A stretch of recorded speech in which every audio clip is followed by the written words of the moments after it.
നമസ്കാരം. ഓ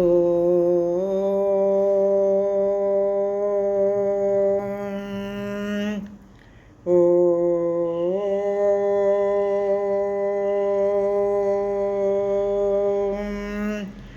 ഓ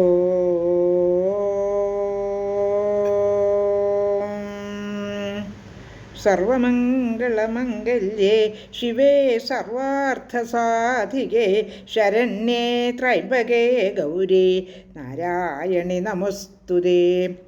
ഓം മഹാദേവ്യേ നമഃ. ശ്രീമദ് ദേവി ഭാഗവതം പ്രഥമസ്കന്ധം അധ്യായം 15 52 ശ്ലോകങ്ങൾ പാരായണം ചെയ്തിരുന്നു. ശ്രീ ശുകൻ ഈ ജീവിതത്തിൻ്റെ വ്യർത്ഥതയെപ്പറ്റി അച്ഛനോട് വീണ്ടും വീണ്ടും ഉദാഹരണ സഹിതം പറഞ്ഞുകൊണ്ടിരിക്കുകയാണ്. ഹരിശ്ചന്ദ്ര മഹാരാജാവിന് പോലും സത്യത്തിനു വേണ്ടി സ്വപുത്രനെ വിലയ്ക്ക് കൊടുക്കേണ്ടി വന്നു. ഇനിയും ഗർഭത്തിൽ കിടക്കേണ്ടി വരുമോ എന്നുള്ള ഭയം എനിക്കുണ്ട്. ഈ കർമ്മഭൂമിയിൽ മനുഷ്യജന്മം കിട്ടുക എത്ര പ്രയാസമാണ്. എന്നിട്ടും അവിടുന്ന് എന്നോടിങ്ങനെ വിവാഹിതനാകാൻ അപേക്ഷിക്കുന്നുവല്ലോ എന്നൊക്കെ ശ്രീശുകൻ പറയുമ്പോൾ വ്യാസൻ പറയുന്നു, ഞാൻ രചിച്ച ഭാഗവതം നീ പഠിക്കൂ മകനെ, അതിൽ എല്ലാം അടങ്ങിയിട്ടുണ്ട്. ആ 12 സ്കന്ധങ്ങളിൽ 5 ലക്ഷണങ്ങളോട് കൂടിയ എല്ലാ പുരാണങ്ങൾക്കും ഭൂഷണമായ ഭാഗവതം നീ പഠിച്ചാൽ നിനക്കെല്ലാം മനസ്സിലാകും. അത് ഭാഗവത ശ്രവണ മാത്രയിൽ തന്നെ നിനക്ക് സൂക്ഷ്മമായ അറിവ് ലഭിക്കുന്നു. ആരാണ് എന്നെ ഈ ബാലഭാവത്തിൽ സൃഷ്ടിച്ചത് എന്നൊക്കെ ചിന്തിച്ചുകൊണ്ട് വടപത്രത്തിൽ ശയിക്കുന്ന വിഷ്ണുവിനോട്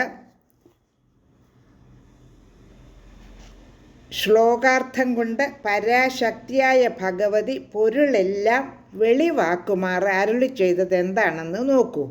ഈ കാണായതെല്ലാം ഞാൻ തന്നെയാണ്, നിത്യമായ മറ്റൊന്നും തന്നെയില്ല എന്നാണ് ദേവി ഭഗവാനോട് പറഞ്ഞത്. അടുത്ത ശ്ലോകത്തിൽ എന്താണ് പ്രതിപാദിക്കുന്നത് നോക്കാം. ശ്ലോകം 53. തദ്വജോ വിഷ്ണുനാ പൂർവം സവിജ്ഞാതം മനസ്യപി കേനോക്താവാകിയം സത്യ ചിന്തയാമാസ ചേതസ. അപൂർവമായ ഈ വാണി വിഷ്ണുവിൻ്റെ മനസ്സിൽ ശരിക്ക് പതിഞ്ഞു. സത്യമായ ഈ വാക്ക് ഉച്ചരിച്ചതാരായിരിക്കാമെന്ന് മനസ്സ് ആലോചിച്ചു. ശ്ലോകം 54. കഥം വേത്മി പ്രവക്താരം സ്ത്രീ പുംസൗ വാനപുംസകം ഇതി ചിന്താപ്രവന്നേന ധൃതം ഭാഗവതം ഹൃദി. ഇങ്ങനെ ഉച്ചരിച്ചത് ആര്? എനിക്കെങ്ങനെ അറിയാൻ കഴിയും?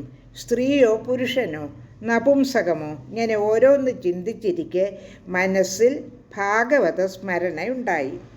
ശ്ലോകം 55. പുനഃപുനഃകൃതോച്ചാരസ്തസ്മിന്നേവ അസ്തചേതസ വടപത്രേ ശയാനാഹ സന്നഭൂചിന്താസമന്വിതഃ. കേട്ട ശ്ലോകാർത്ഥം വീണ്ടും വീണ്ടും ഉച്ചരിച്ചു. അതിനാൽ തന്നെ മനസ്സ് ഏകാഗ്രമാക്കി ഇങ്ങനെ വടപത്രശായിയായ അദ്ദേഹം ചിന്താനിമഗ്നനായി തീർന്നു. ശ്ലോകം 56. തഥാ ശാന്താ ഭഗവതി പ്രാദുരാസചതുർഭുജാഃ ശംഖചക്രഗദാ പത്മ വരായുധധരാ ശിവ. അപ്പോൾ ശംഖചക്രഗദാപൽപ്പങ്ങളും ദിവ്യായുധങ്ങളും ധരിച്ച് ചതുർഭുജയും മംഗളസ്വരൂപിണിയും ശാന്തയുമായ ഭഗവതി പ്രത്യക്ഷയായി. ശ്ലോകം 57. ദിവ്യാംബരധരാ ദേവി ദിവ്യഭൂഷണഭൂഷിതാഃ സംയുത സദൃശീഭിച്ഛ സഖീഭി സ്വവിഭൂതിഭിഃ. ദിവ്യവസ്ത്രങ്ങൾ ധരിച്ചും ദിവ്യാഭരണങ്ങൾ അണിഞ്ഞും തൻ്റെ വിഭൂതികളോ എന്ന് തോന്നുമാറുള്ള സഖിമാരോടും കൂടി ആ ദേവി അവിടെ പ്രത്യക്ഷയായി. ശ്ലോകം 58. പ്രാദുർബഭൂവ തസ്യാഗ്രേ വിഷ്ണോരമിതതേജസഃ മന്ദഹാസ്യാം പ്രയുജ്ഞാന മഹാലക്ഷ്മി ശുഭാനന. മഹാലക്ഷ്മി മന്ദഹാസം പൊഴിയുവാറുള്ള മുഖത്തോടെ അമിത തേജസ്സായ വിഷ്ണുവിൻ്റെ മുൻപിൽ പ്രത്യക്ഷയായി. ലോകാ സമസ്ത സുഖിനോ ഭവന്തു.